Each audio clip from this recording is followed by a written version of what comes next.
All right, we're gonna watch SCL. Sorry, it's coming a day later than I wanted to post it, but life is life, and I hear it's good, so we'll have to see. But yep, we're gonna watch SCL. I don't know. It's about the Q&A characters and creatures, and I'm looking for one thing and one thing only, and that's the talk about armor specialization for things like salvage or mining, or what sort of visors. Like, why didn't we see any of that? And then maybe like some specific stats that maybe we didn't hear at CitizenCon on the combat armors, something like that. I know. We get No. one. No, I said once we get started. All right. Hello, everybody. Hello, everybody, and welcome to a special pre-taped edition of Star Citizen Live. I have attempted this intro several times, and none of them were good because we've been off the air for about 2 weeks, 2 months. Nope, we're going to leave it in. I'm your host, Jared Huckabee, and if you've never seen Star Citizen Live before, it's the show that's normally live. But because of some scheduling issues, we're pre-recording this on Thursday, the day before. I'm your host, Jared Huckabee. Joining us on the show this week are... Anyone else think Star Citizen Live doesn't ever need to be live, and it should just always have good guests, and then you don't have to worry about scheduling? You just get people when they're available? Members of our gameplay teams instead of the assigned to shit ones that we have FPS, sometimes, combat and or armors none and at all. character-based gameplay and AI and creatures and stuff like this. We're doing a follow-up to our Dress to Kill presentation at CitizenCon. So this is a big characters and creatures presentation. That's it for the intro. I did it in one take. Ooh. That was the only take I attempted to do. Let's get to meeting our esteemed developers here. Joining me immediately to my right, a man who probably needs no introduction, but we're going to do it anyway. Zach, tell everybody who you are and what you do for Star Citizen. Hello, I'm Zach. I do FPS, I do AI, I do weapons. Anything that the character moves around and does, I'm usually involved with. Don't sell yourself short. You also add glint to sniper scopes. Yeah, but I'm trying to move past being the glint guy. I'm trying to be the cool worm guy now. I get harassed less on Twitter Is there that a way. cool worm guy?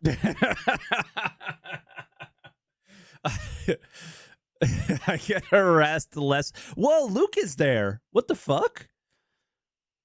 Wait, what is Luke doing with characters and creatures? Interesting. Is that a thing? Yeah, but he got banned. How's the volume? It looks like it needs to go up. Directly to your right, Nick, tell everybody who you are and what you do for Star Citizen. Hello, my name's Nick. I'm a systems designer 3. I'm very similar to Zach. We kind of work hand in hand on FPS. So we're focused on a lot of weapons, and also now I'm focusing on armor with Luke as well. So. Yeah. And Luke, no stranger to SCL. You've been doing this for years and years and years now. Yeah. Tell everybody who you are and what you do. I'm Luke Presley. I own law, security, reputation. Now I own cargo. Yep. And also armor. I own the law, he says. I am the law. It's like Judge Dredd. I am the law. That was the older Judge Dredd. I know there's a newer Judge Dredd. Wait, and he said, and now armor as well? Jesus. It was very popular. It should have gotten a sequel and never. But I want to point out, as much as I love Luke and Zach, and I don't know the other guy yet, right? But do you notice why we have the problems we have? Luke owns law, reputation, and now cargo and armor. How are we supposed to maintain those being in a good state all the time? Right? Seems like a lot to own and a lot to juggle. Seems like a lot. And that's, you get the same thing with guys like Torsten, who own mining, refueling, salvage, engineering, and so on. So when you have an entire patch where you can't mine, it becomes understandable why that happens, right? Because how could they possibly juggle all those things at once? And I get that we're in development and we just like push forward. So it's one of those things where like Star Citizen is being developed like it's not meant to be played internally, but then is a bunch of time is wasted making it meant to be played. You know what I mean? It's like they yeah. We did. All right, so as we are want to do, we have put a thread up in Spectrum, which is our bespoke communication platform available on robertsspaceindustries.com, where we let folks submit their questions and vote up the ones they wanted to see answer the most. Earlier this week, we let Nick, Zach, and Luke dig through your questions and find the questions that they had the most information about, because remember, not everything is currently in active development, so things that are a little farther off will be more nebulous and stuff, because we reserve the right to have a better idea. You know, you say something today and it's not going to happen for years and years and years, you write yourself into a corner. So all the stuff that we're going to say something today that's not going to happen for years and years and years is the fucking problem in the first place, my dude. Talking about today, selling a ship or a gameplay years and years and years before you actually plan on doing it is the actual problem that we need to like stop doing, period, and not like excusing it like it's okay. Because the thing about it is you sell it like not just for money. You sell it to your community as if you are going to do it. So then whatever you say, we assume is going to happen in a relatively short period of time. And for us, that's like about maybe a year, which is a really long time. Think about all the things that happen in a year to you, and then think about all the things that haven't happened in a year in Star Citizen, right? But some of these things are like 7 years that they haven't, like I see that in chat, like that they haven't happened, right? The Polaris I purchased in 2016. It's on the PTU for the first time today, right? Ships are a huge problem with this. Gameplay, less of a problem. So hopefully, the things that were shown at the panel at CitizenCon this year and last year, last year, are not years and years and years away, right? So hopefully the topics that they're talking about are not. But I just want to take that opportunity to be like, yo, you know?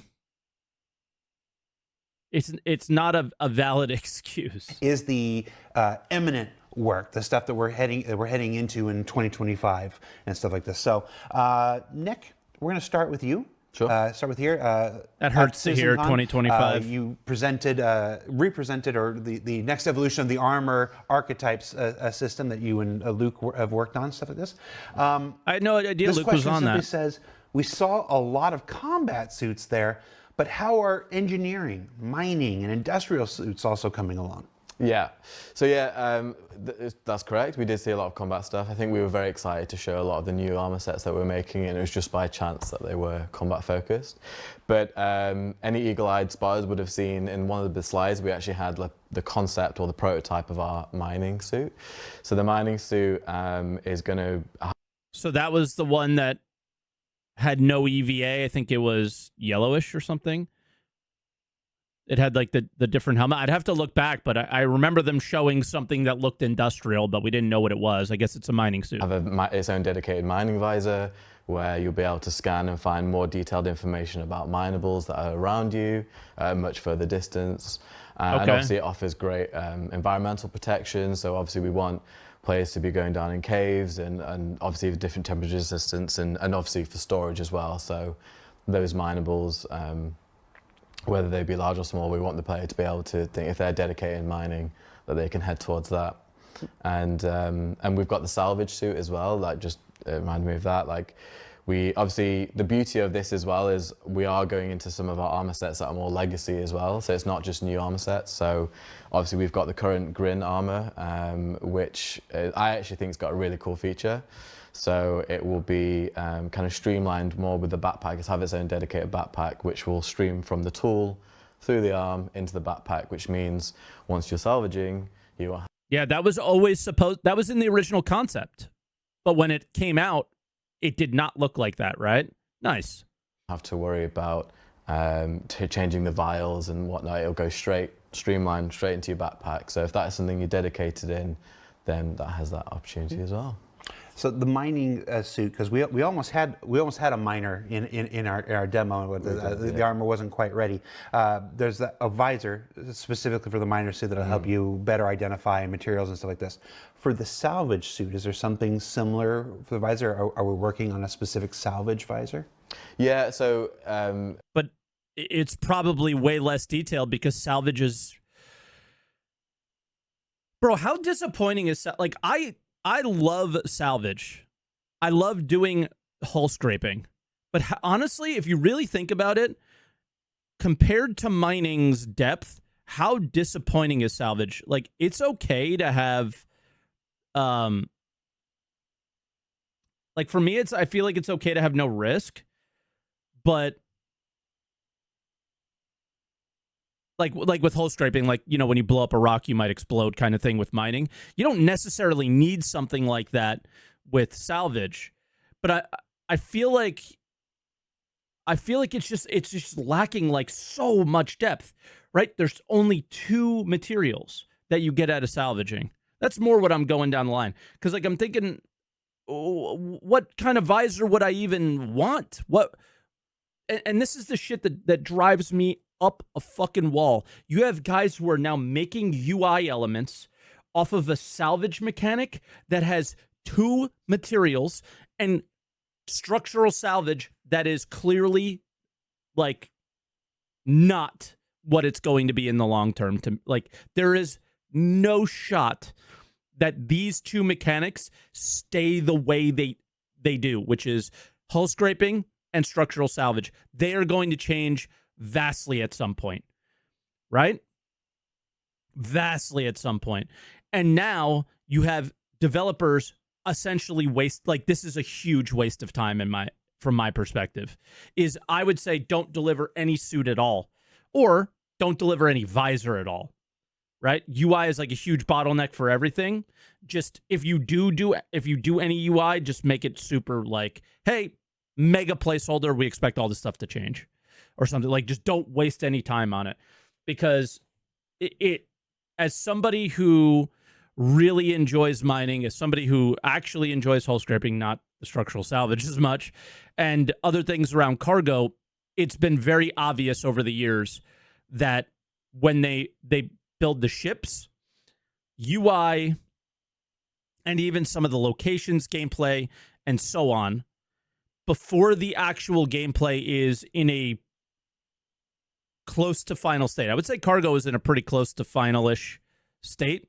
You start to see all the holes in the system and in the system of how Star Citizen develops their game and how they maintain a live environment with us, and that how much time was wasted on previous iterations that don't get us where we need to be, right? So it's very frustrating. I mean, we see the improvements with the Star Lancer. You're just proving my point where you're trying to undermine it. You're proving my point. You're seeing improvements with the brand new ship, but there's 200 other ships that don't work with the current system, that all have to be redone to be like that Star Lancer. I haven't seen it, so apparently the Star Lancer's better with cargo, I guess, or something. But yeah, so I know I'm like ranting for a second. Just bear with me here. When I hear them working on something like salvage, a system that if this is where salvage is staying, salvage is not a good gameplay loop, right? So then, like, it just seems like a giant waste of time, and they would have to explain to me why it's not. Because, yeah, let them cook. They're talking about 2025. They've cooked, it's burnt, and let's shift change. It's time for a shift change, or toss this in the bin and start over. That's still kind of in concept phase for that. Yeah, it's time for us to cook them on some things. But we'd like, obviously, to provide the players with enough detail as they need. So if that is a profession that they're particularly interested in, then when they do scan and ping out towards objects that they can interact with, and they will get more detail about potentially what material is and how much the health of the component of the chip component. Sorry, so Yeah, most players who don't have that visor will be relying on the Like salvage became repair. Like you hear that? It's not really salvaging. You're not gathering new materials or screen on their weapon. It's so basic to understand what they're salvaging, whereas they may, the visors may get extra information either side. Like I said, the different materials, maybe even certain areas yield more. Identifying the area, in case you're in a hurry, in case you're like trying to salvage in an active war zone. It's like, all right, I'm just going after the really good stuff here. I don't want to want the crap at the end of the Drake ship. No. Shout out to Drake. I was just hanging around with John Crew earlier, so I'm back on Drake. I love Drake, I really do. Nick, are the extra pouches from? So that was the most non-answer. As far as like, I mean, I guess the best information we got there was that the mining suit was close to being in the demo. But we know what demos mean from last year. They don't mean anything. 2953 still a thing? They are still a thing. It's definitely in the plans. It's just not actively being worked on currently, but it's something that we're definitely still. What was the question? It's definitely in. Nick, are the extra pouches from 2953 still a thing? Okay. They are still a thing. It's definitely in the plans. It's just not actively being worked on currently, but it's something that we're definitely still planning for. That's interesting because we were supposed to get everything that we saw and more in 12 months or so. So, yeah, again, another or so moment, which is, this isn't on him, obviously. It's just the stupidity from 2023 that we should not let them live down. Zach. Yes. We saw the return of the Valacar at this year's CitizenCon. We've got a lot of questions about the Valacar. Here's the first one that like it's just anytime you hear I hear this still planning, I get PTSD from the John Crew thing, right? And yeah. The comment that I saw almost immediately, like as the show was starting or whatever, is, what? Wouldn't we just drop an A2 on this thing? Wouldn't we just Moab the heck out of this? Yes. MFer? So of course that would be make the most sense. Hey, I kill it. But there's two things with that. The Moab is going to be expensive to craft, right? Like that is that's an endeavor essentially. And the second thing is that. If you do that, if you do any large, big scale AoE attacks, you will destroy the harvestables. They'll just be gone. So any large explosions, like we talked about in Idris Railgun, right? Like that is a lot of damage as well, and you'll just basically completely remove the harvestables. That, or we're going to say, well, the quality is absolutely gone as well. So people are like, there's this cheese strategy. It's like, I've already thought of that. So we've got you there already. And before we started, I was trying to pitch Zach on this idea of just Godzillaing kaijuing the thing, and making it feed on explosive radiation and get more angry and stuff. I think the idea of a radiation-based sandworm is very cool, though. So hopefully we can visit that someday. All right. Will the Valacar be a world boss type of encounter, meaning it roams and you find and search for it, or will it be a mobiGlas mission? So Rich is very keen on it not being a mobiGlas mission. He understands, the almost pompousness that you need with something that is of this scale and this cool. And we do have a specific plan already. We know what we're going to do. It's nothing like we've seen in Star Citizen before, and it's very cool. And I've seen the brief. I know what it is, and it's incredibly cool, but details because we want to make it an event. Okay, and some of the things we tried to make it as evident as possible in our demonstration, but make it. You don't always get it with the ground vehicle. The having to taunt it out, using a ground vehicle, and doing donuts and stuff. Obviously, again, we're not going to go into the details just yet, but that's representative of the kind of thing. Like, it's not just about going and finding it; it's about coaxing it out. Coaxing it out. So, if we're not going into the details, is that under the years away statement that Jared started with? And there is Probably. something you'll have to do with the big event that you coax it to a certain location. So that's already thought of. So it's not just oh, there it is, get the vehicle, go out. It's a very cool multi-stage process. You know, it's when you get your guild together, your org together, and you're able to just, you know, get the boys together to let's go kill the sandworm. It's really cool. Can you kite the sandworm? Can you kite the sandworm? Well, I don't want to give a really nerdy gameplay answer, but it does move underground, so possibly. I just remember in the early WoW days, before we launched WoW and everything, you know, trying desperately to coax the world bosses and into the you know, Agramar and Stormwind and stuff. I'm terrified because of how systemic our game is. What happens if you take this near someone's bases and things like that? And that's the fun and beauty of. Yeah, I mean, there are Copians spawning near, like, you know, where NPCs are and things like that, and you can get to a place where NPCs are and they're having a fight with Copians because our game is just so systemic. And that's not something we plan. We're not like, let's put these near here. It's just how our game works. Called emergent gameplay, my friend. Yeah. It's amazing. Yeah, but if I remember what happened when I used game design terms last time, people didn't understand what I meant, so. I'm not sure you understand what you mean. Yeah, I'm not actually employed here. I just made the glint. Zach showed up one day to the company barbecue, and we just kept him around. Maybe this next question's for Luke. I mean, anybody can answer it, but with the need for multiple specialized armors, will we see suit lockers enabled and more options for armor storage, like storing in the ship's inventory, come out as Star Wars further developed?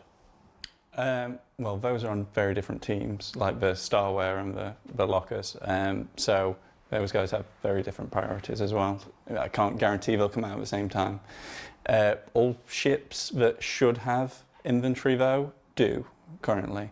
And for 4.0, a lot more of those will have like physicalized panels and things that you interact with to find those.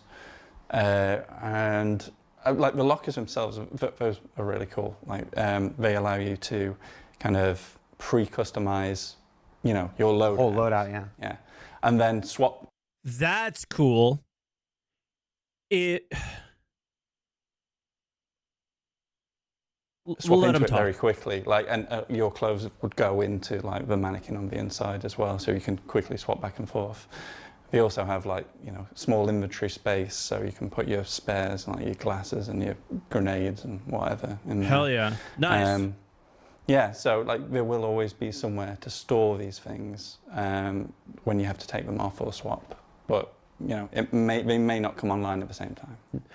Yeah, like, okay, so what I was thinking was you have a ship inventory that is like a box that is the ship inventory, and that you have a bunch of armor in there, but then you set the loadout on the mannequin, and after you remove your armor, that mannequin is like, if you have all the items for that loadout, they'll be on the mannequin again. But the swapping idea makes a lot more sense, and I do hope it just is really like it's a one-click kind of thing, and that would be really nice, right? I don't see CIG doing one click, but we'll see. I really hope so, but I don't know. Like, if I die and respawn back in my ship or at my base, like, I just want to be able to go again really quickly. Just copy Rust. I don't know what Rust does. Fresh, thank you. A couple weeks ago, might be a couple months ago. The question is, how do you set them up? Do you have to do it every time? I mean, that's what I'm thinking. Do you want to do it every time? Or do they want us to just swap out what we were wearing before with what's there? And then, yeah, so it could get complicated. I don't think any system is going to be perfect or anything, but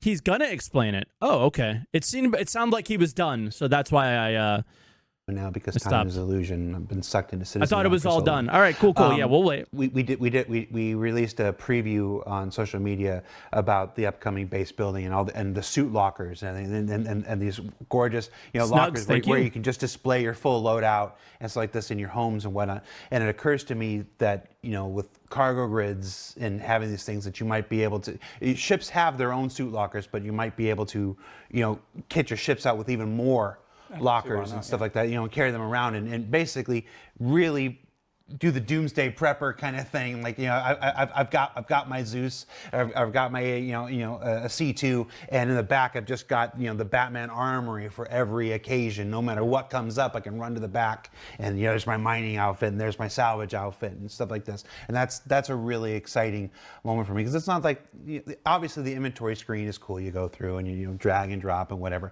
But this idea that No, it, like, I love how immersive Star Citizen is. I do. But the way they just brush off using UI that is actually useful is infuriating. Infuriating. The game is pain, and it is not immersive to put one piece of armor on at a time and go through animations and all these other things. It is actually the anti-immersion for me. This is just my opinion.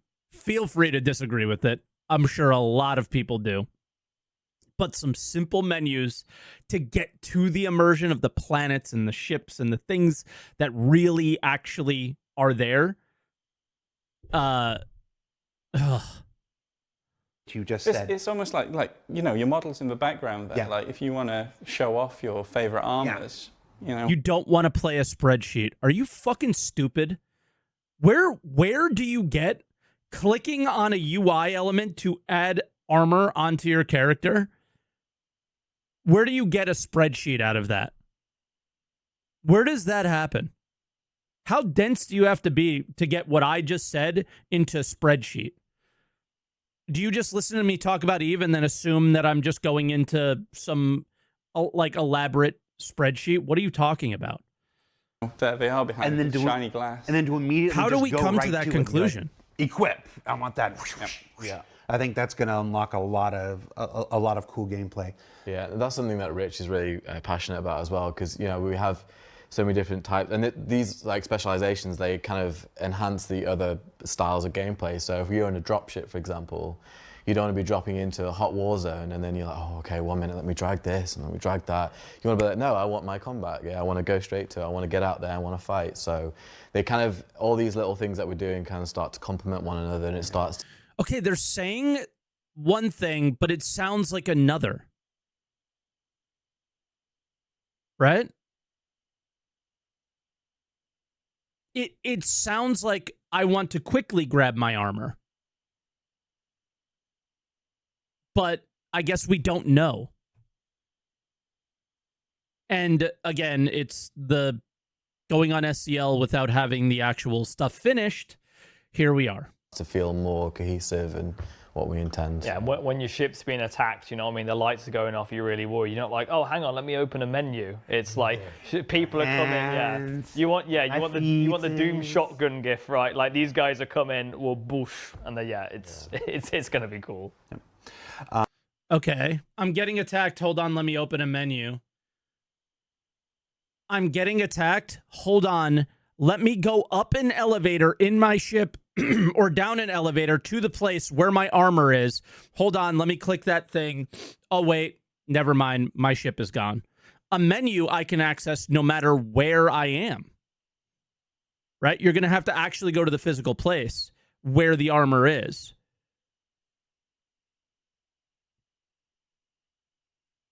So there's that. Also, if this does not turn into an emote, I don't know what we're doing. You picked a perennial favorite here. This question is simply parachutes? I do like having to go to like your locker or whatever, right? Because that's like the immersive level that I'm okay with. But when we shut down menu UI and call menu slow versus what they are actually doing slow, no, that's just not true, right? I gotta blow my nose. So, do you want to take this one? I did ask JJ about it. Yeah. So, yes, but maybe not exactly like parachute. Something more in line with Star Citizen. So something in the nature of a parachute, but maybe not exactly a parachute. But yes, we want something in line. You don't want to be collecting that up and folding it away. You can imagine our game, it'd be that high fidelity that future. We need to sci-fi it up a bit, you know. Yeah. You may not be aware of this, but JJ has previously said jetpacks for this. Is that what you're hinting, or are you hitting something else? No, we got something else hinted at. You got something else? I've got something else. Something else besides. So not a jetpack and not Interesting. All right, let's find another Valacar question here. a Fortnite glider. That's English for I'm excited. Oh, is that what that is? You ever been to a pub? It's all you hear half the time. No, it doesn't associate with the Brits. Let's see. Regarding the Valacar, Yeah. is there any idea of how this once Lear-bound worm started to show up all over the UAE? Yeah, so thank you, Astropub, for this question. I assume it's him because of the what it sounds like. He's going to make a video out of this. But I asked Narrative about this just to double check. And basically, the idea is, we don't actually know, but we assume that people have taken the juveniles from Lear and done some possible animal smuggling, and they've ended up on monarchs and things like that. Maybe some scientists. We're not 100% sure. In a world as big and kind of, well, the universe as big as Star Citizen and not being able to track everything. Sometimes people do things and they happen. So possible animal smuggling. Basically, all the animals that I interact with on a daily basis around my house are all invasive species. Every frog, every lizard, everything is an invasive species. Possibly scientists. So that's not out of the Possibly realm of scientists. possibility. Yeah. Yeah, they're always up to something, ain't they? If I don't see the meme within 5 minutes of this part airing of just Zach going, possibly scientists? Yeah, there's these poisonous, I have to spray this garlic and it smells so bad around the border of my fence to keep these frogs. It's called iguanarid. It doesn't keep iguanas out, but it keeps the frogs away. But yeah, there's these curly-tailed lizards that never used to be here, and now they're eating all the ants, and the lizards who used to live here no longer are here. They're just gone. And then there's these huge poisonous toads or frogs or something. They're a huge problem. And then there's iguanas everywhere, right? I'm going to be disappointed. Let's see. Will the Valacar scoot? Will it scoot? Will it scoot? I love Will that. it What kind of scoot question through is the this? sand for much of distance, or does it stay local to your area where you trigger the boss fight? Everyone Does it who's scoot? everyone who has seen the word scoot has immediately pointed out that this specific person used the word scoot, which is fantastic. But no, it actually does move underground. When it goes back underground, you see it moving and it kicks up a big dust storm, and it's really cool. We didn't have that working in time for the demo, but it does work now, which is really nice. I feel like the person is asking, if I am mining for rock minables and I'm just scanning, I'm in my spaceship and I'm floating around, will I see this dust storm and be like, oh, that's the sandworm? I feel like that's what they're asking. Nice, because at the time it only worked in offline mode, not online mode. So it was this close. It was this close. But yeah, sometimes you just got to be all right. Cut it off. We're making the video. Yeah, I want to. I don't want to skip over that fact. That was actual gameplay. We sat there, we I gathered. played that. I was Yeah, we did it. Exactly. It was the three of you and a bunch of other conscripts and stuff, and it was just jump in and play it, and it was see if you can beat it, and yeah, occasionally it was like, okay, we need a couple more deaths, let's see if you can die a creative way, but yeah, those were the actual fights as exist now, and like you said, now that it can move, and it'll continue to evolve ahead of its release in a subsequent 4.x patch. The best bit about watching people's reaction to the panel and everything was everyone's like, oh no, it's the worm. And then we pan to it says actual gameplay on the bottom. Everyone's like, oh my God. Yeah. Someone said you can tell it's in game because there's a little bit of jank. And that little bit of jank means it's in engine and it's real. Yeah, I remember saying when we were talking about it, I was like, look, we can't show this thing off without having gameplay because everyone would just go, you idiots. So it was a really big push by everybody to get it there. Yeah. The good thing about it as well is the fact that we got so many more eyes on it, and then so many more people giving feedback. Yeah.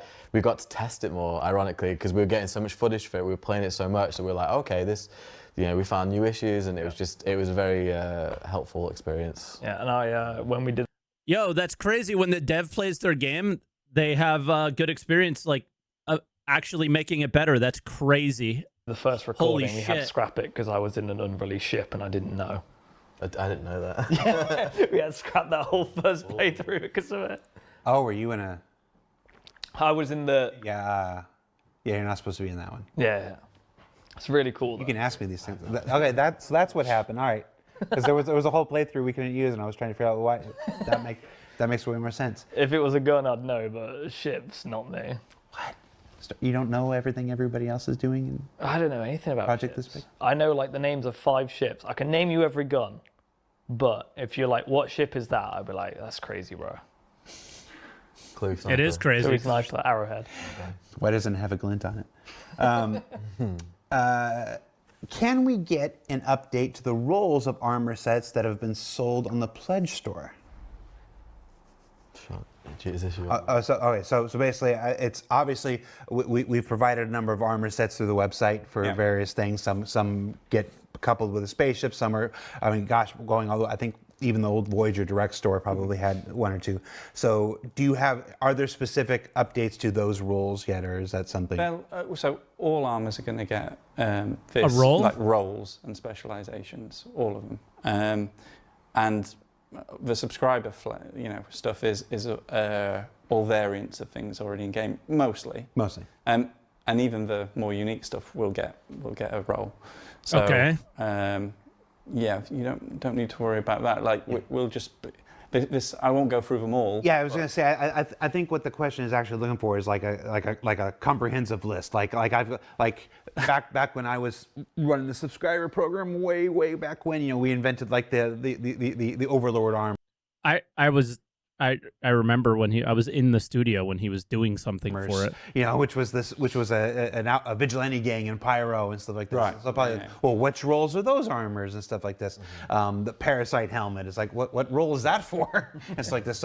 So yeah, a little too detailed for something like SCL, but I think absolutely when the time comes and stuff, we can write up a FAQ. Yeah. That's the appropriate thing to have a FAQ. We'll work with the community team, put that together, pull a list together, and work that out. Yeah, it should be made clear as well that like the things the armors you saw.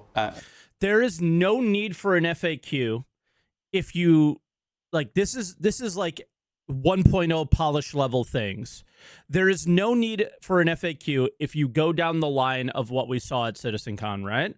CitizenCon, what did you see? You saw I was able to type an item in a chat with a link to it. If I wave my mouse over that link, what should happen? A fucking tooltip should come up that tells me the stats of that armor, right? Done. There should be, and again, this is like going back to like menu UIs and things like that, of why the fuck are these things so bad that they want to get away from them so bad.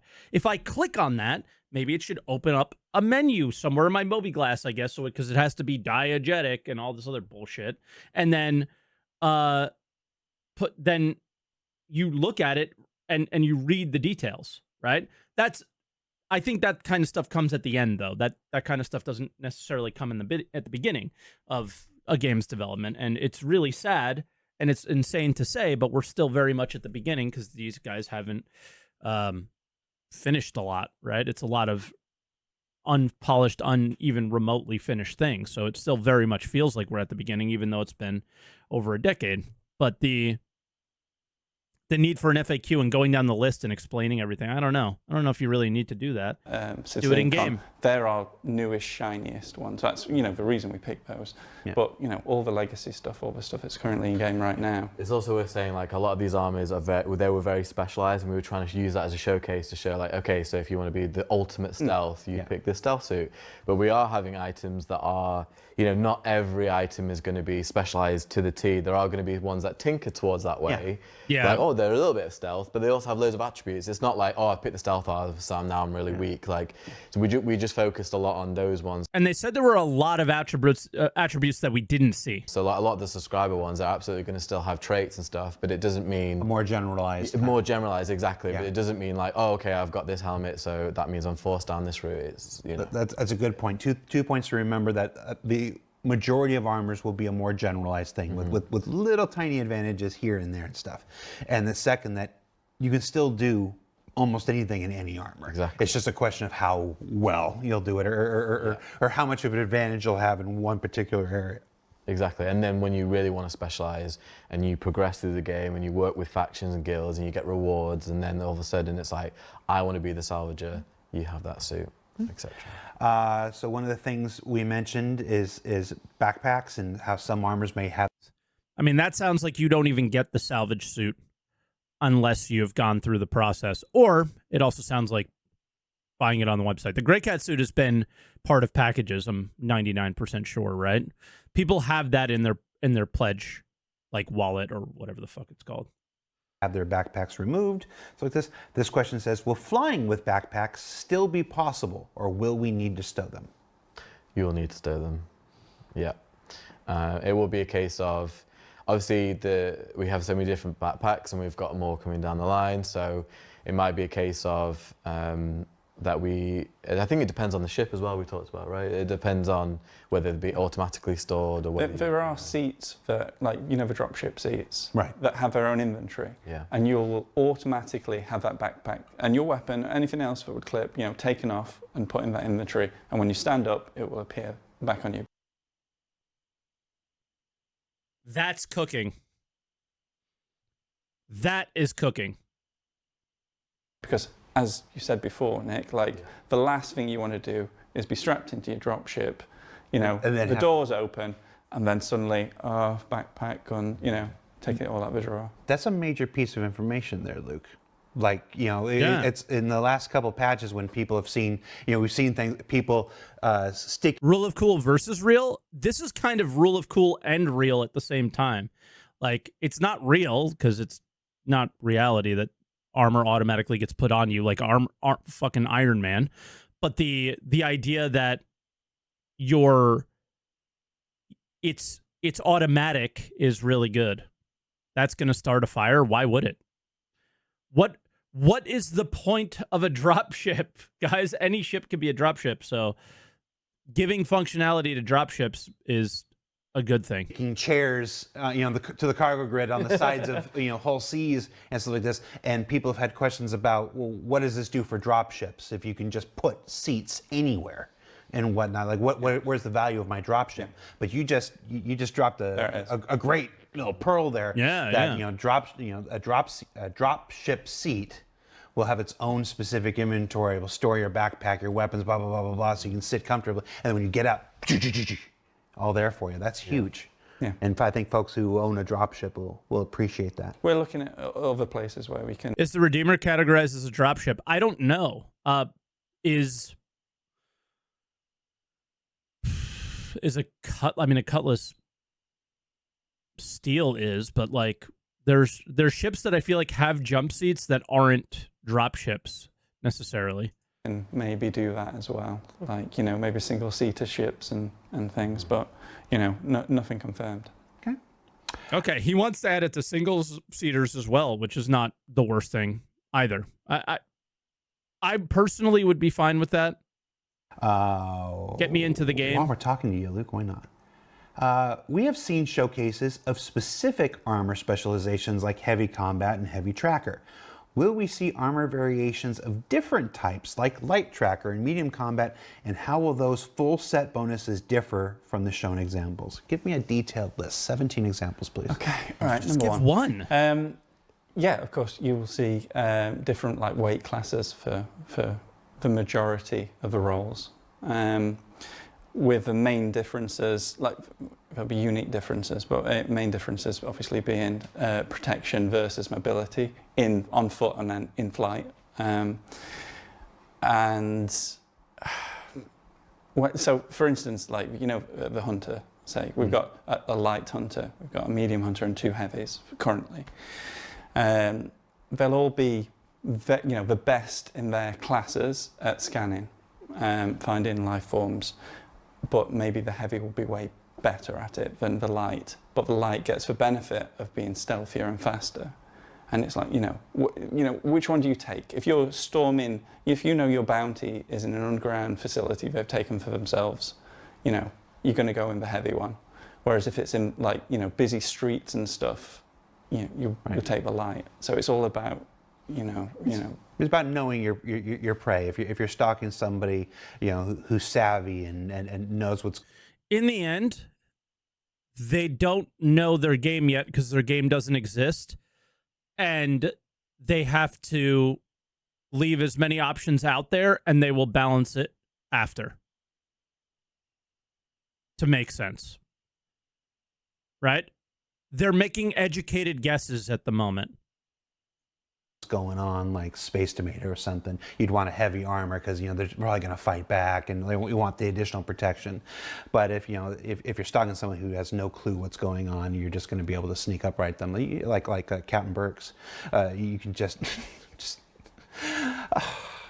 you just use the light armor. It's like, let's just get in there fast. He's not going to know what's going on anyway. Yeah, and I do want to clarify actually. Like, there's a bit of confusion about the full suit feature.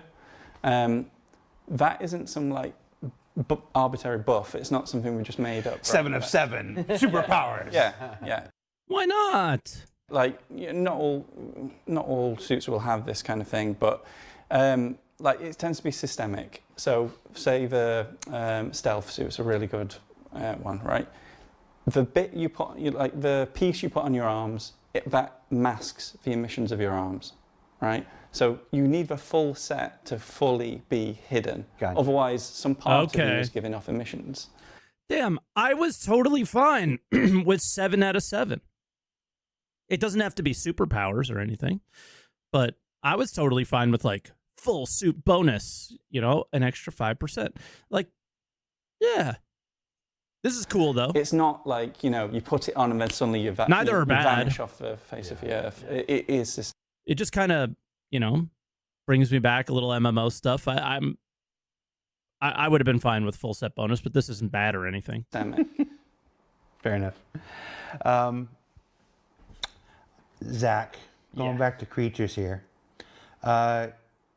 Everybody knows. What about same role but different manufacturer? It sounds like same role, different manufacturer will work exactly the same. But based on his answer there, right? Which I like the idea of, if it was the exact same piece of suit armor, that there would be, some symbiotic or whatever, it just would work together better. So therefore you get a little bonus. Old timers will know that pets is one of it might actually be the very last stretch goal. It was near the end. It was near the end. Yeah. This question simply says, can we tame creatures? Well, taming is a very specific word, and I had to ask Rich about this, so I'm going to make sure his wording is correct, as to not have speculation. We don't have anything in development right now.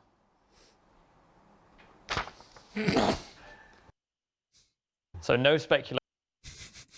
There's nothing in active development in terms of pets, but yes, TM down the road sort of thing. But we're still committed to it. It is one of the stretch goals. It's definitely still committed. It's what we said at the beginning of the show. Not everything is in active development, so not everything has an answer that we can give you at this moment. Yeah. I think everybody likes the idea of having a pet copian. I know some of our NPCs in Pyro have pet copians and stuff like that. So those systems are being worked out with NPCs, and being able to issue commands and stuff like this.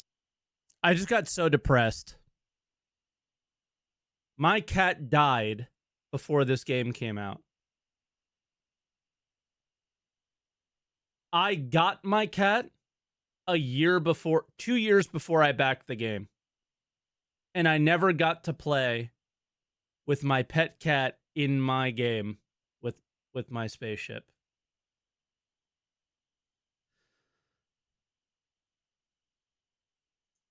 And when the eye of development, Sauron turns its gaze back to pets and whatnot, you will have a lot of things that we can build on. Yeah, I joined this project just so I could travel space with a Shiba Inu, so it's definitely something that I'm very keen on doing. You know, Berto, man. I don't understand this question. Why did the sandworm shoot rocks in a square? Okay, so I'm my gonna God. fully put this to bed now. So anyone who thinks that spread is a square, so spread is when you shoot your weapon or not aim down sight. People seem to think they're obsessed with the idea that it is a square. Why? Why do they think it's a square? Because they have sent me all these videos and they're just incorrect. But this is a picture of a video of when the sandworm was bugged. See this? And that's when they didn't have randomness in, and it's a circle. So it is a circle, it's not a square. So you're saying that when it was bugged, it was a circle, but when you fixed it, it's a square. No, it's still a circle. Don't you start. I've had... There we go. He's ruined the evidence now. Oh yeah, it's all gone. What was the problem with it being? I mean, I don't have a dog in this race, No, whether it's a circle or a square. It right? never was a square. It never was a square. Just to be clear. Are you trying to gaslamp the community right now? No, I've provided evidence. But you said they've sent you videos, and They've sent me videos which are incorrect. presumably of it being Which are a square. incorrect. And they're wrong. I know, because when you turn on the weapon debug, it is a cone, isn't it? It is a cone. There you go. And don't say, oh, you said square. I mean, circle, not cone. They're the same thing. This sounds like you're gaslamping the community. You know, you're going to be the square guy now. You've gone from How flint dare to you? I'm not a square. Somebody in the chat's going to be like, you said it wrong. He means gaslighting. No, it's gaslamping. It's always been gaslamping, and you're wrong. I actually didn't know that.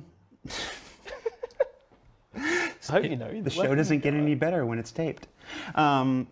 Nick, Hello. what can you tell us about Did you put this question in there in a second? Non-combat, okay, so before we talked about industrial stuff, yeah. mining and stuff like this. So what can I thought I was gonna miss SCL, and I just realized that a lot of this is just bullshit, you know. And we're at the point where 4.0 is almost out. It is a shell of what we thought it was going to be. Yet again, it's now all about 4.x.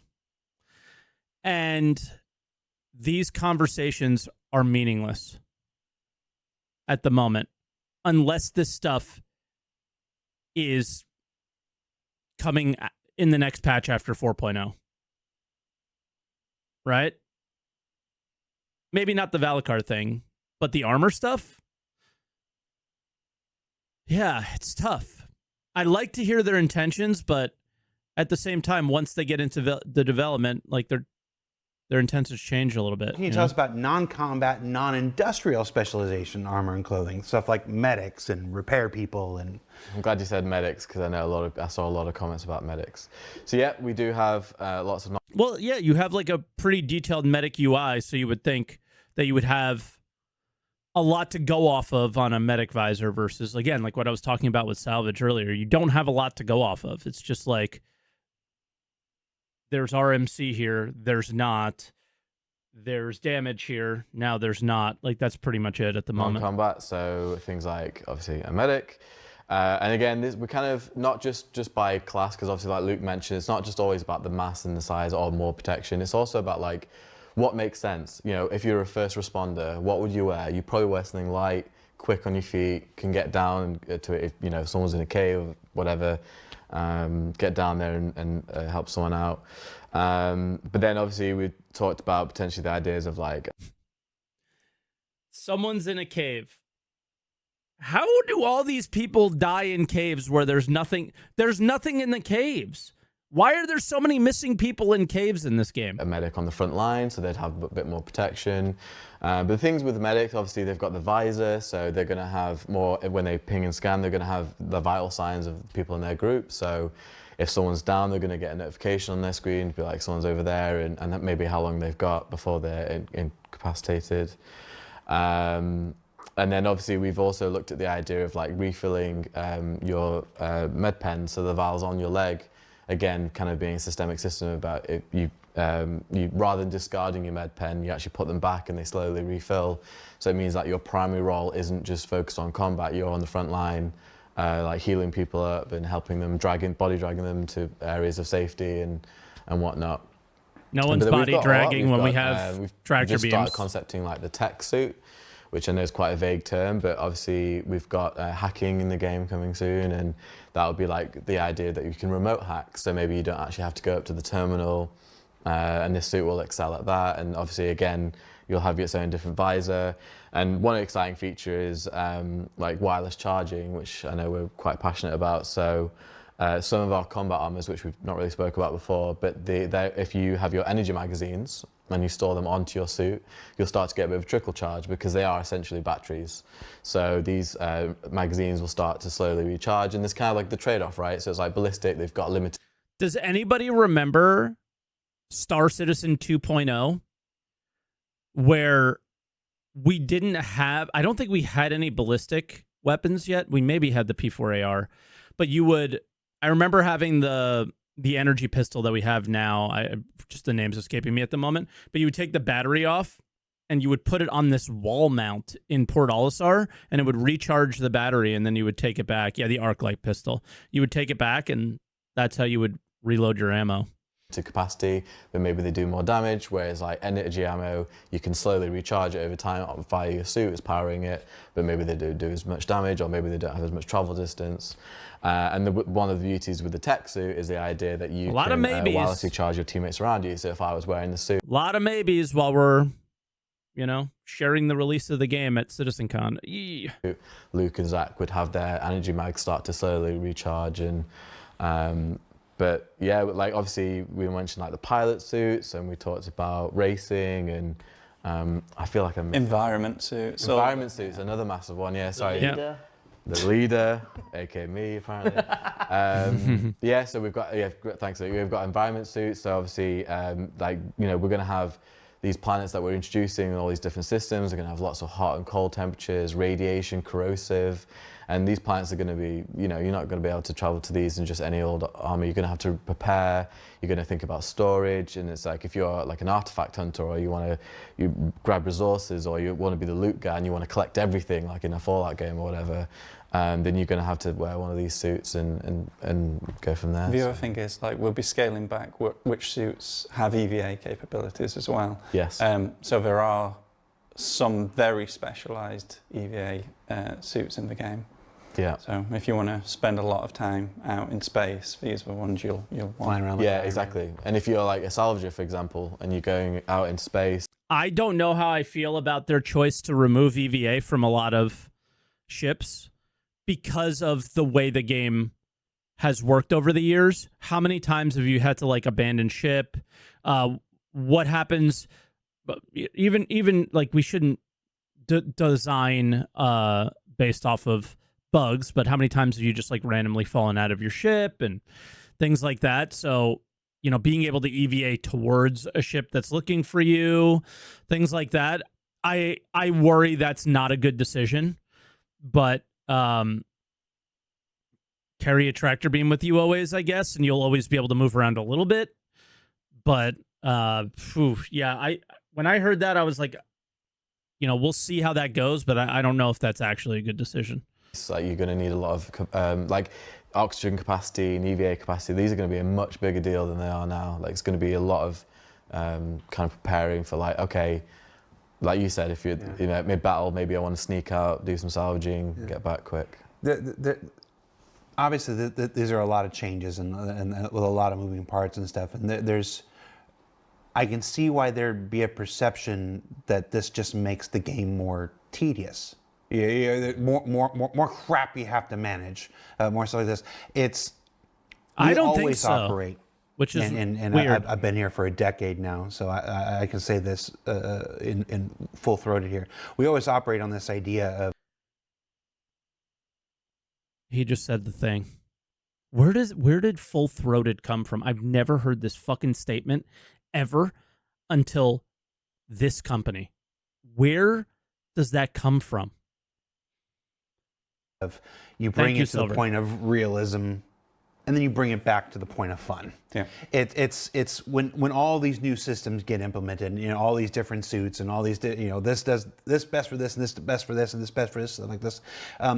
There will, like with anything else, be an adjustment period, not only to that, but then from that back to this point where we like it becomes manageable. Just like with the suit lockers, I'm absolutely certain that there was a point where accessing the suit lockers was okay. Hand. Yeah. Play that animation. Other hand. And you're just like, okay, all right, feet and whatnot. It's. But why do you have to do that when you know you're not going to do it? Right? Like, are we not wasting time? Like, I don't get it. I don't get this as like, this is the way it is. Why is it the way it is? I don't understand. Yeah, maybe Squadron 42. Like, I'm not saying no. I'm just saying, like, it just seems like a giant waste of time from somebody on the outside. I don't understand why that makes sense. Like, Jared just says that's what we do, but I've not heard a logical reason of why it makes sense to do it. It doesn't. You can do that in something like Squadron because it's a single player game and like this, but in an MMO and stuff like this, okay. Yeah, we have that system, but let's. It's we're a little time dilation there. Yeah, same with it. Like I was saying, the drop ship seats. Exactly. Just these little things that make it bearable. Yeah, these little things that'll speed up the process and let you get into the fight faster or get into the situation. And you typically know a path, right? Like if you're like, oh, I need these materials for my base or, to craft these things, then you'd be like, okay, where is that? Here it is. Oh, it's on this planet. It has these contexts. Okay, I can do this. So you kind of already know to come prepared beforehand because you know what you're facing because you know what you're going to get. It's not a waste of time because like, oh, I'm there and I don't. It's not a waste of time if you have the information of what I need. But how CIG displays that information is fucking horrible at this point and always has been. So hopefully they get better with that. Have that thing. It's like, cool, I've prepared. I know what's going to happen. Maybe on the star map or I'm gonna something. go there. And just to finish on that question, obviously, Luke and I have spent so long, like we've looked at every aspect of Star Citizen, and because we are such a huge scope of a game, like there's all these different roles, but armor is still it's in the name, it's armor, right? So I think obviously it's very easy to go towards combat and damage mitigation and all that because it's armor, but we are thinking of every scenario that players might be in, and if there is Every non-combat scenario. Exactly, every non-combat. So whilst we may focus on combat at times, I don't want players to think that we're just foregoing like medics or engineers or anything like that. We are. I will say when you're describing that. They say they don't forego these things, but they forego them for years on end, right? So it's like it's always so hard to hear those answers and then see the results be different. The medic version in my head, I want a shield. I want a big, I want to sit there with a med pen, and a shield working towards a down person. Yeah. Shields. I think Chris doesn't like shields, if I remember properly. Well, Chris is wrong. You're watching the last broadcast of Star Citizen. He doesn't like shields. All right, I'm gonna talk to him. Hold on, just let me message him now. We're not live, so I can take the time to. Yeah, get Boss Man on. Chris. WTF? Okay. We'll just leave him with that. See how long it takes him to respond. Let's go back to a Valakar question. Where's a Valakar question? Or a creature question. Oh, the Valakar question. Is the Valakar the biggest thing? No, the Valakar is not the biggest thing. There's in the a whale, presentation right? we ended it with so far, and I believe in our matrix right now, the biggest things are on Castra, and it makes the Valakar look small. So that is going to be very intense, and it's going to be very cool. Rich is giving me the brief. He's very passionate about these things. He was like, Zach, the Valakar is really cool and big, but Castra, that's when you're going to see and I'll leave it there. But it is intense. Is it The Valakar squid longer maybe than a that we space saw, whale, yeah. then? Well, it depends on the size of the space whale. A long space whale. A long space whale, perfectly average space whale. I don't know the measurements of the space. I bet it's longer, but not. Yeah. Anyway.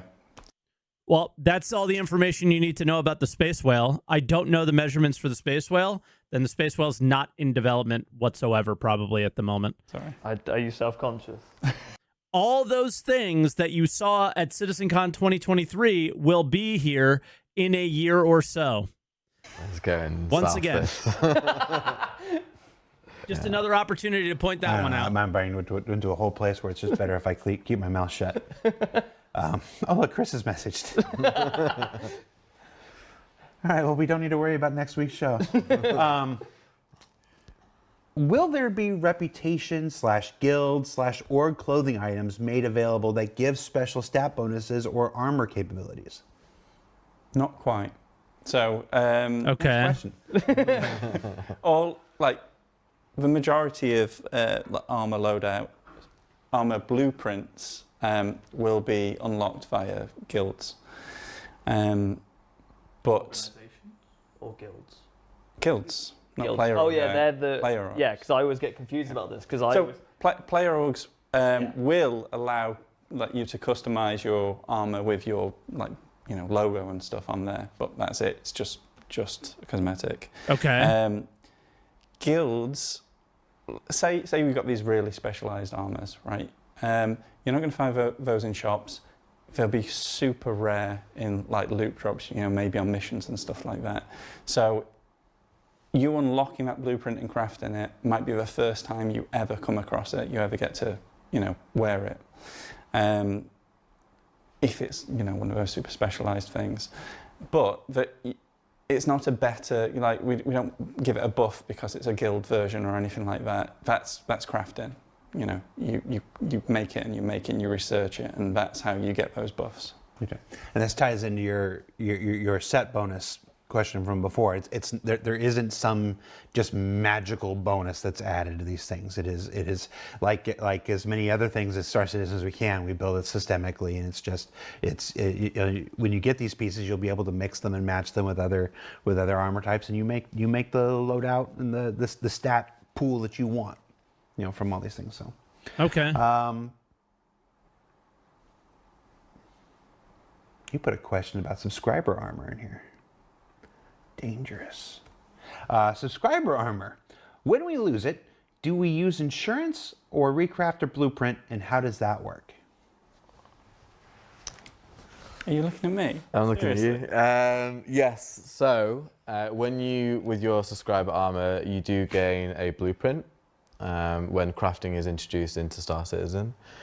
I looked at you because we were talking about crafting, and I thought you might want to carry that just for the record. Are you looking at me? I'm looking at you. Yes. So with your subscriber armor, you do gain a blueprint. With your subscriber armor, you gain a blueprint. So you just bought a blueprint on the website for armor. That's already concerning. When crafting is introduced into Star Citizen. Keep listening. I don't have to keep listening to be concerned. You just bought a blueprint on the website. No, he said with your armor. Oh, I know where this is going. It's very obvious where this is going. So when you lose it, you can recraft it, right? Which is okay. You can also craft a number of them, it sounds like. But okay. I looked at you because we were talking about crafting, and I thought you might want to carry that just for the record. Nick's the one who's It's a going to get controversial topic. Yeah, I'm very nervous about this question. I want to get right. So when crafting comes into Star Citizen, you will receive a blueprint for your items that you've got, and you will be able, those unique items you will be able to craft again. And just because I know somebody's immediately going to ask, that's not a replacement of the item kiosk. The item recovery a kiosk that we've talked about in the past. So now I can recover it and craft it by buying it on the website. What?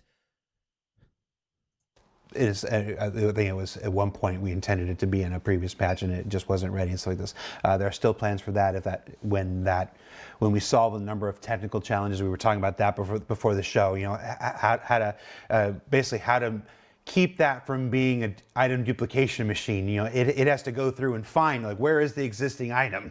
Where is the existing, oh, it's floating out, halfway between Hearst and Microtech. Okay, it's got to clean that item up and and give you the new one, so we're not just spamming. Okay, Jared, what if that item is in my inventory?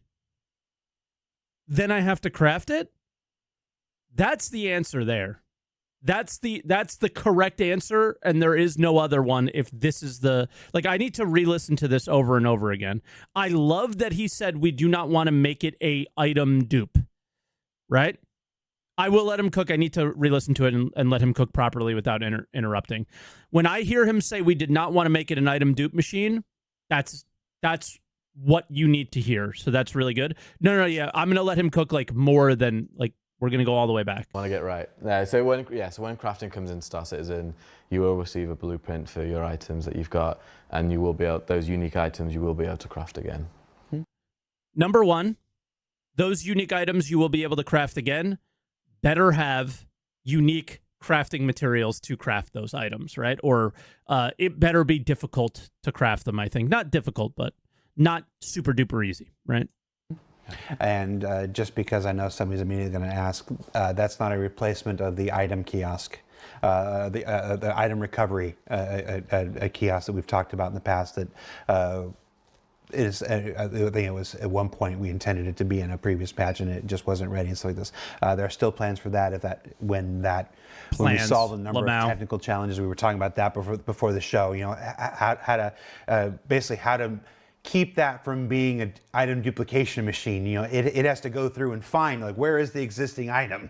Where is the existing, oh, it's floating out, halfway between Hearst and Microtech. Okay, it's got to clean that item up and and give you the new one, so we're not just spamming hundreds and hundreds of copies. But also, if it was stolen, if it was taken, no. If it's sitting in somebody else's inventory, that's is that a legitimate kind of thing? Because we also don't want that to just become a duplicate thing. So there's a number of technical and logistical and just game rules things that we're still working out. But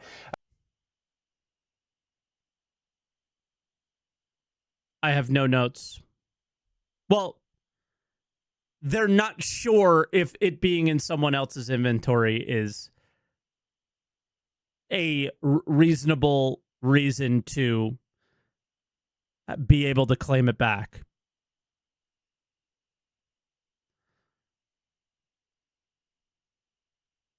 So crafting seems like an immediate solution. Well, when it comes out anyway, like probably a more immediate solution to allow you to recover those items, because a lot of those items are really cool. Absolutely. I'm always a big fan. I can't get it because Tom's in the way of some of the helmets that came out during my time there. So I want to use my P8 in the PU. You know what I mean?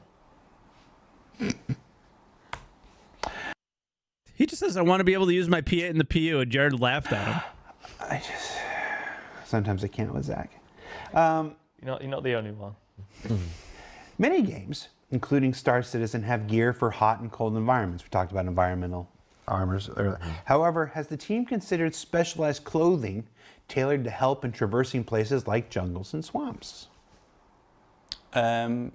Yes. All. Next question. He's on it. Nailed it. They sound like humid locations, right? Yeah. I'm trying to think of what else, what other challenges are in a jungle, right? Humidity just raises the ambient temperature. So if you have a sealed suit that has decent, heat mitigation, you'll be fine. That's what you'd want for that kind of location. And we have plenty of explorer suits, like suits for so you can be out in those environments for extended periods of time, whereas if you were just wearing kind of combat armor, you would overheat very quickly. They mentioned clothing specifically, so I'm thinking like Bermuda shorts and a Maui shirt, so you don't overheat. I imagine we'll have clothing that is cooler or not, but it's not going to it's not going to, keep you cool. You'll just be less hot. Trying to imagine wearing a Microtech parka, in the middle of a swamp,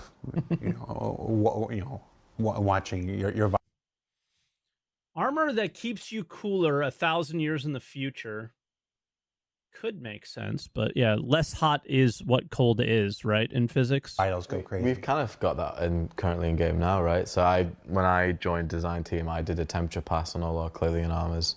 So we have like a minimum and max resistance. So when you start to hit a certain threshold, you start to overheat. So yeah, if you want to go in your Hawaiian shirt or whatever, then obviously you'll last a bit It'll longer. still be better than a heavy Yeah, armor. cold is that's just not the sealed, absence of but heat, right? So I wouldn't suggest it, not when you've got like, just pop a helmet and an undersuit on. You'd be a lot better off. In the mid '90s, I used to be a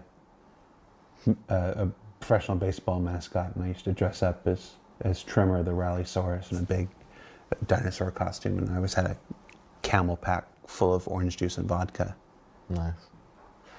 I forgot how that was going to surreal. attach. I had a connection to that, and I lost it halfway through, and then I was hoping it would come back by the time I got to the end of the story. When you were doing that, I did wasn't not. born. I was going to say that went right over your head, all Yeah. that, didn't it? Yeah. The 90s? The 90s, what are those? What's that? I just said Jared's still a professional Best mascot. time. Let's check our messages from Chris. Yeah, it's my last show anyway, so what the hell. Will we be able to save loadouts of gear?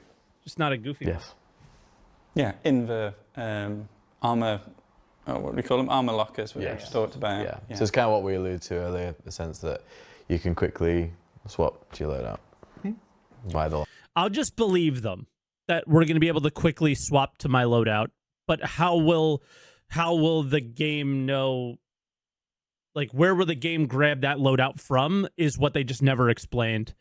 Yeah, maybe next time Luke's in stream, we can ask him. Like, if stuff is in my ship inventory, will it just pull from that and be able to grab my loadout? You know? Okay. Will we have backpacks that work with regular clothing that we can use without having to wear armor? Yeah, so we are entertaining the idea of potentially, like we're saying, light, because obviously we've got light, medium, heavy backpacks as well. So light backpacks could be used with clothing, and we might even make dedicated backpacks that would, kind of make sense to go with clothing. So JanSport. They have no idea what that is. Oh my gosh. I'm not gonna lie. If you were on the Or wide, American, I don't get that one either. if you were on the wide, you saw 3 absolutely dead expressions. Yeah. I was like, Somebody out there knows JanSport. No, but nobody. I know JanSport. wow, silence. They're also all from the UK. All right. Why was the Boreal Stalker canceled? It's not. I don't know if it was cancelled. there or not. No, it's not cancelled. We really want to do it. Rich is just a really clothing keen on brand, I getting those think. creatures that everyone has seen before in the game. It was in the Matrix. It was in the Matrix as well, yeah, and really cool variants of it as well. So not cancelled, definitely coming. They haven't found any old tweets, so it'll be all right. I think there's a thing that, I mean, obviously, priorities in game development shift and Yeah. stuff like this. A lot of times that happens because of resource availability and stuff, and you're always, Boreal Stalker has all these, additional parts, and it's gonna be a pain in the butt to animate. Whoever has. I love it. Oh my god, this show is full of these fucking moments, and it's all the game development, resource allocation, priorities, but we always ignore the fact that the new resource that's being allocated is some ridiculous idea from Chris Roberts that we never needed, never asked for, and was never part of even the larger scope of the game that happened later on, right? So then resources were allocated to some new thing. Now, I personally am mega happy with the direction of the current game and where it's going. There is no doubt that in 2016 that there was no talk of 80% of the stuff that the direction of the game is going right now. That has happened throughout the process with the game design that I enjoy. So if you're pissed off about the idea that they're, all over the place deciding what they want the game to be, they finally settled on something, it seems like, and you might not be happy with what they settled on. I'm a bit more happy than I was in 5 years ago, let's say, but it doesn't change the fact that priorities change, yes, that's understandable and fine. It's what the priorities have changed to, how many times those have changed, and the absolute scale and scope at what level they have changed to are the things that people are becoming frustrated with, right? It's not that priorities change, period. It's that the whole other aspect of it, the details of the changes, I think are what people are tired of. Oh no, you're thinking of At least the whip myself. crab. I'm thinking of the whip The crab. boreal stalker is the Yeti one. Oh, Yeah. right. But yeah, so those creatures are definitely sooner in. Well, because we than they are later, yeah. just got the hair now with the space Yeah, cows. So and it looks so that's the space cows are a stepping stone to being Yeah. able to do those. What was the big crab thing that I'm thinking of? What was The what's pyro that? crab. The pyro crab, but the whip crab, it has a couple of names. Is a whip crab Whip crab. It looks like it's got a Whip whippy crab. tail. like Yeah. WIP crab? Like whip crab? That would be a very CRG appropriate name. But yeah, also with the fauna matrix as well, we've left some slots got a tail, intentionally blank because so it's whether gonna whip anyone in us, the I community guess. posts something really cool, and we're like, yeah, we want to nick that. Or game directors do that thing where they go down and go, wouldn't it be cool if? And yeah, so we've left a couple of slots in the fauna matrix available intentionally in case we think of anything cool or we come up with anything cool and we can put it in the production pipeline. Yeah, we have the next 5 kind of like we know what they are. So the next 5 we know what they are, and they're going to be very cool, and you're going to get a variety in those 5 as well. What are they? I can't say. Can't spoil it. You can tell me. How are you? Earmuffs, Yeah, everybody. hang on one sec. Let me just. You're making gibberish faces. That's just my accent. So it's ScitizenCon when Armando was on stage Whips, talking about plural. Starware. It was mentioned that mixing Yeah. clothing and armor is There one of you the go. key features of that. That's why it's called the whip crab, This by the question way. simply says, will we be able to wear clothing over armor? Like the most popular thing is that that duster over a set of armor so that they can look like Dash Rendar. That's another. No, I have all the old references. Never mind. Can you put clothing over armor? Yes, next. Yes, you can.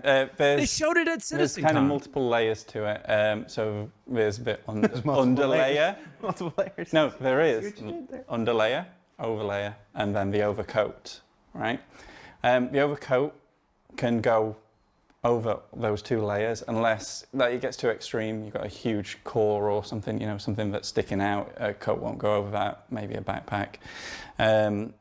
And then there's like combinations of the underlayer and the overlayer you can have. So you can have clothing armor or undersuit clothing, and then the usual kind of undersuit armor. So Okay. yeah, you can put clothing over armor, but it's an overcoat. Cool. I know that's when we were putting the presentation together. That was Armando only had a very small part of that, but that's such a long requested Maybe not over feature heavy armor? for our game, and Or only over light seeing or it technically something. possible now is really exciting. Speaking of that, let's go back to that fauna matrix. We saw a lot of simplified concept sketches on the fauna matrix. What are the next couple of priority creatures for implementation? You put this question in there. You just said you couldn't answer that question. Yeah, well, no, I can't remember exactly what I put, but it was like, You put some bullshit answer about how you can't answer that question. yeah, that's what we did. But then it was, it's like, we have the next 5 locked release post Valakar. There's one thing, so post Valakar it's something you've never seen before, and we're really keen to get those creatures out there. But pre Valakar, there is a new one. So there is one coming before the Valakar that is new.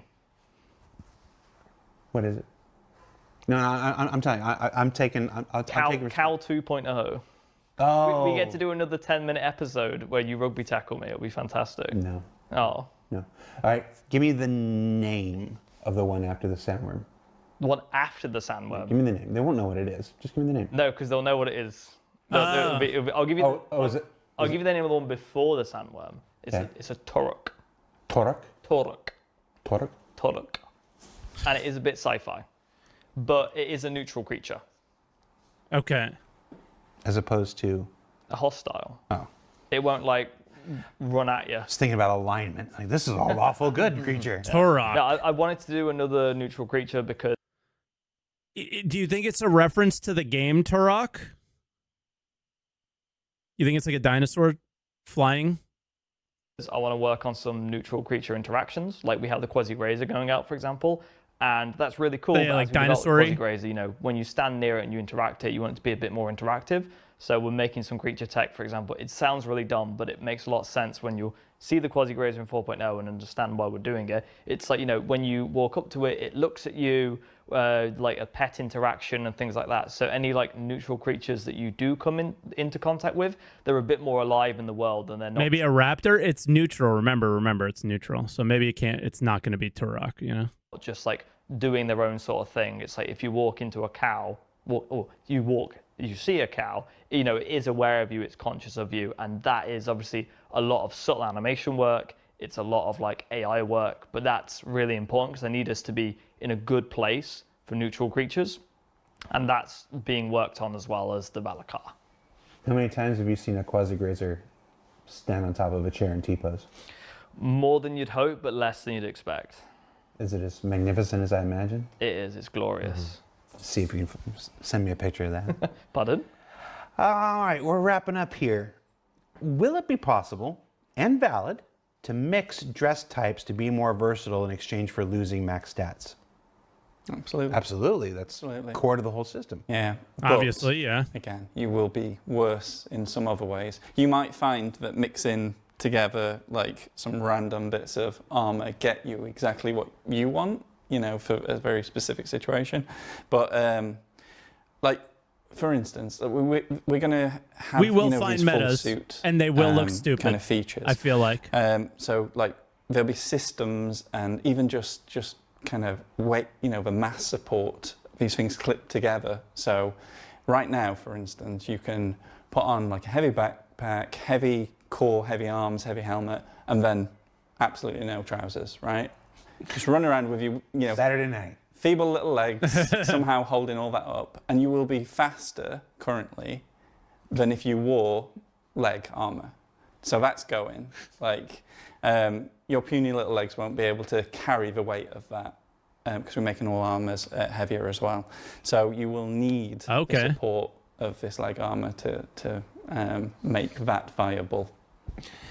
You just crushed the hopes and dreams of Zero State. Sorry, man. I know. Okay. What? Does Jared just say random things to say random streamers and have them make no sense to what those streamers do? Or is that part of the meme? I'm confused. Is this a Zero State thing that I'm not aware of? Okay. Just to shout them out, I guess. I'm just throwing haymakers left and right. Why not? Gotcha. So we'll wrap up here. One last question. What needs to be finished for the Valakar to be released? Okay, I also have a list of this one, so let me double check. Here we go. So what you saw in the demo It's the entire sheet of that paper. was completely fighable. We've been playing that. We're really happy with where it is and how quickly it's come along. So we're able to balance that, but what we need to do is have the worm have bespoke collision, because there's not really a human being or any kind of creature that is able to withstand a ship hitting it. So that needs its own collision, basically. Wait, did you say ship or? Ship. Okay. I Yeah. heard that too. I was like, oh, what? It's my accent. So that's the one major thing missing from the Valakar. We also need to make sure it behaves on the server, because, you know, AI historically. Add some more attack animations, polish its animations, VFX, as well as setting up, you know, the big event that we talked about. There's a lot of things we need to do with like planet tech and spawning creatures and all that, and that we need to like nail down, because when we did the Copians initially, we basically could use the stuff we used to spawn rocks to spawn Copians. We're like, oh, cool, this works. But there's some things we need to do to validate where creatures spawn better. For example, like if we have Quasi-Grazers, we need to make sure they spawn near food sources and waters and basically make the spawning more logical. Yeah, a bunch of the fights were when we spawned the sandworm, quasi-grazers were spawning alongside it. That's what I mean. So it's like if they know there's danger in the area, because I landed my ship because we had a bug at one point where the quasi-grazers were walking around and disturbing the Valakar and bringing it up, and we were like, why is it happening? And then we looked at all the entity lists. They're like, why are there quasi-grazers here? You know, because again, like I said, we're an incredibly emergent systemic game, so you can't encounter for everything. But yeah, so giving creatures more logic to where they spawn as opposed to just being tied to specific biomes. He said AI historically. Yep, he did. Just don't. They've been working great since I came on SC, so that's going to get clipped. Everybody knows the high hope. They've been working better. Even on bad servers, they're more dangerous. Hopes we have for the performance improvements with server meshing and stuff like this. So we're all still fingers crossed for a lot of important improvements for that. Yeah, and you'll have seen how good the FPS AI has got from 322 to 323, and we've been really hamming down on that. You can actually see it night and day. Like it has been really nice to see it all come together, and we're constantly pushing for that at the minute. Like we have. It seems like they're equally bad.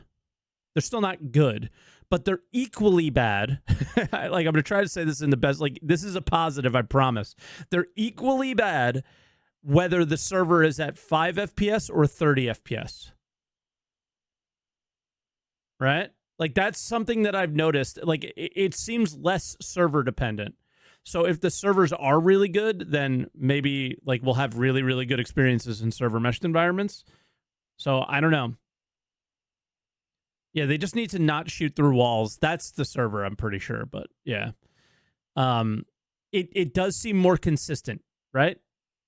Engineers that are dedicated full time to basically making the FPS AI just an amazing, immersive, engaging experience. It's all the buzzwords. All the buzzwords. All the buzzwords.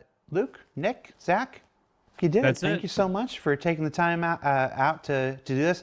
Thank you for coming a day earlier to accommodate someone's vacation plans. Multiple vacation, Mr. Worldwide. You're allowed to take some time and jet set, whatever. The rest of us will be here doing the actual work. It's cool.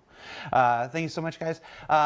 If you haven't, check out yesterday's I would be ISC. taking vacation after SitCon, too. It was our annual behind-the-scenes look at the making of CitizenCon this year. This year, fully directed and created by our own Tom Rout. I had nothing to do with it, and it's really good. What is I'm this? saying that for the camera because it's right here. I was reading Twitch chat. He just flipped me off. So be sure you check that out if you haven't already, and then come on back next week. Next week on Insight Star Citizen, we're talking to that was the ISC. Okay. Benoit and members of the network team. Where it's a server meshing follow up on all these recent tech preview tests that we're doing. So you want to check that out, and then come right back here for another SCL follow up to one of our CitizenCon presentations. I have to check everybody's vacation schedule to know which one. Fair enough. Okay.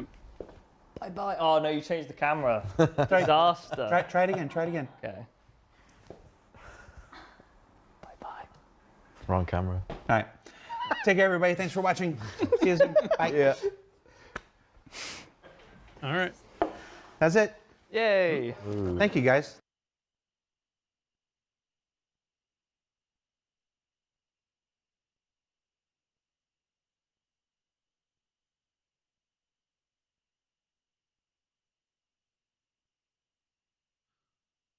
All right, sorry. My wife just came in and say that she was leaving.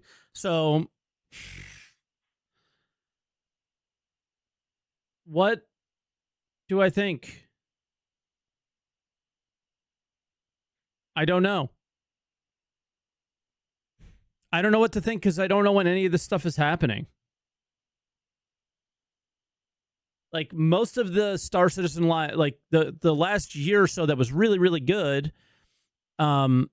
a lot of it was about what you're about to play or what could already be in testing from now. And the way they're going about things now is we're in such a weird place where we have 3 different environments all in testing at the same time. 4.0 is next. Is this what's immediately after that? Is this really far down the line? How much of that is in the first iteration versus the last, right? So it's like, I feel emotionless about everything that was said. Couple cool things, but again, don't know when they're going to happen. To put like the lockers and setting like the word is escaping me, but like a loadout for yourself. Like, I am a salvager. I always have my loadout number 1 is my salvaging loadout. Boom, just throw it on there and it's all super. I like that that's what they want to do. I like the Jared saying, hey, we didn't put this in because we didn't want it to be a duping machine. Love that, right? You love to hear those things. What was the other one? The when I go into a jump seat and potentially even a single seater ship, my armor disappears and reappears when I get out, kind of thing. So it's doing what they want to do, but not making it so brutal that it's better. So I don't know. I don't know what to feel or how to feel, but the some of the ideas are continuously solidifying that I think they actually understand what a good version of Star Citizen could feel like, where, maybe a year or two ago I never did, right? So we'll just leave it there and say that was SCL. But I just don't know, how to feel about it.